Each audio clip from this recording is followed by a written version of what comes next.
Delusions are fixed, false beliefs that are not amenable to reasoning and are inconsistent with cultural or religious norms.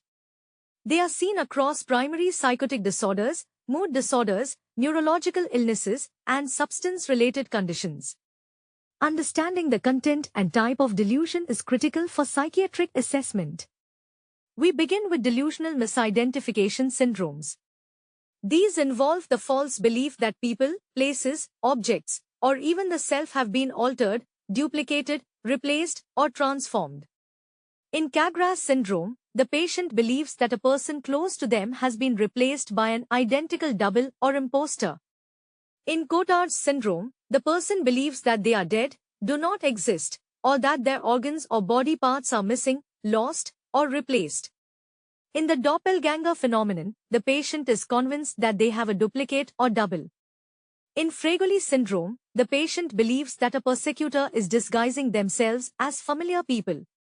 Eutoscopy, also called autoscopy, refers to seeing an image of one's own self at a distance. Intermetamorphosis is the delusion that familiar people have transformed into other people, often enemies. Lycanthropy is the delusional belief that one has transformed, or can transform, into an animal. Mirror agnosia refers to the belief that one's mirror reflection is actually another person. Reduplicative paramnesia is the false belief that a person, place, or object has been duplicated or relocated. Next is erotomanic delusion, also called de Clerambault syndrome. Here, the patient believes that another person, often someone of higher social status, is in love with them. A related phenomenon is incubus syndrome, where the person believes they were approached during the night by an unseen lover.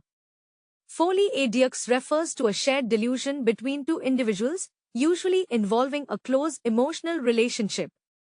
Delusional jealousy, also known as Othello syndrome, is the fixed belief that one's sexual partner is being unfaithful despite lack of evidence. Grandiose delusions involve inflated beliefs about one's importance, power, fame, knowledge, or identity. The person may believe they have a special relationship with famous individuals, possess extraordinary abilities, or have been chosen by God or are themselves divine. Persecutory delusions are among the most common forms of delusion. Patients believe they are being attacked, followed, poisoned, monitored, harassed, or conspired against.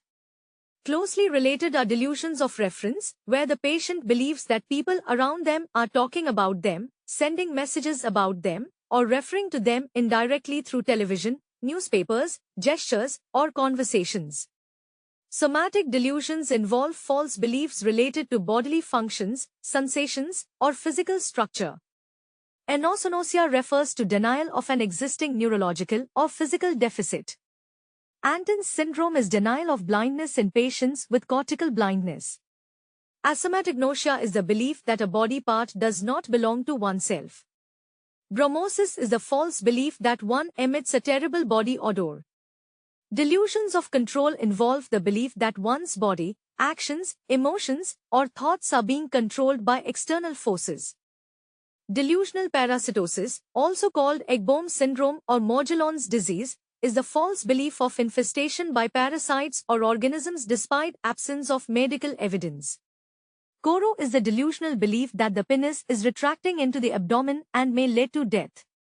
Pseudocyesis refers to a false belief of being pregnant, often accompanied by physical signs suggestive of pregnancy. Somatoparaphrenia is the belief that one's body part belongs to someone else. Thought broadcasting is the belief that others can hear or know one's thoughts. Thought insertion is the belief that thoughts are being inserted into one's mind by an outside force.